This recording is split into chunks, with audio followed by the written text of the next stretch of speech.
இந்த திராவிடங்க அதெல்லாம் ஏமாத்து வேலை. இனிமேல் சீமான் சொல்கிறதெல்லாம் ஒரு விதத்தில் உண்மை.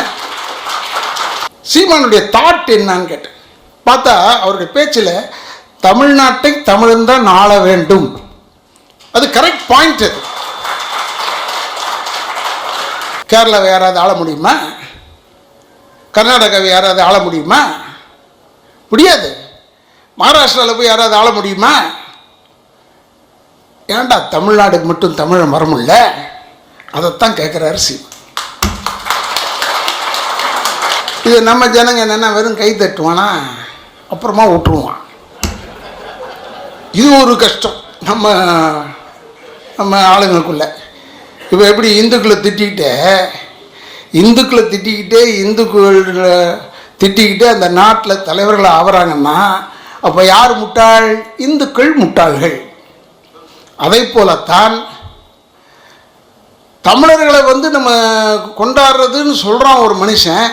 அது நியாயம் சொல்லி இந்நேரம் அந்த ஆளுக்கு லட்சக்கணக்கில் சேர்ந்துருக்கணும் கூட்டம். நான் சொல்ல அந்த ஒரு பாயிண்டில் I am very much with Seeman தான். அதனால்தான் சீமான் சொல்கிற பாயிண்ட்டை யாராவது பேக்கப் பண்ணுங்கப்பா. எல்லாரும் ஒரு பாயிண்டாவது பேக்கப் பண்ணுங்க. தமிழன் தமிழ்நாட்டை ஆள வேண்டும், அண்டர்லைன்.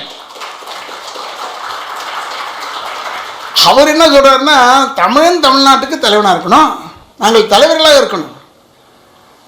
நீ நிதியமைச்சராரு, நீ வேற ஏதோ ஒரு எஜுகேஷனாரு, எந்த பொருளாவது இருந்து தொலை, அதெல்லாம் எனக்கு கவலை இல்லை. தமிழன் முதலமைச்சராக இருக்கணும்.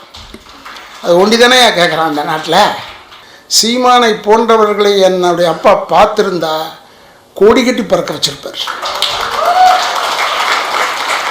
ஏன்னா இந்த டேரிங் ஸ்பீச்சுக்கு அந்த ஆளுக்கு ரொம்ப பிடிக்கும். உண்மையிலே சொல்கிறேன், ஐம் வெரி சேட். சீமானுடைய ஸ்பீச்செல்லாம் மிஸ்இன்டர்பிரேட் பண்ணுறாங்க ஹெட்லைன்ஸில். டோன்ட் மிஸ்இன்டர்பிரேட் பண்ணிங்கன்னா உங்களுக்கு தமிழ்நாடு உருப்படாது.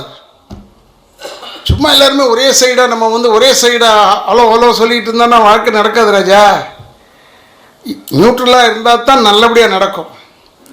ஒரு நாடு கெடுவது கெட்டவர்களால் அல்ல, நல்லவர்கள் அமைதியாக இருப்பதனால்தான்.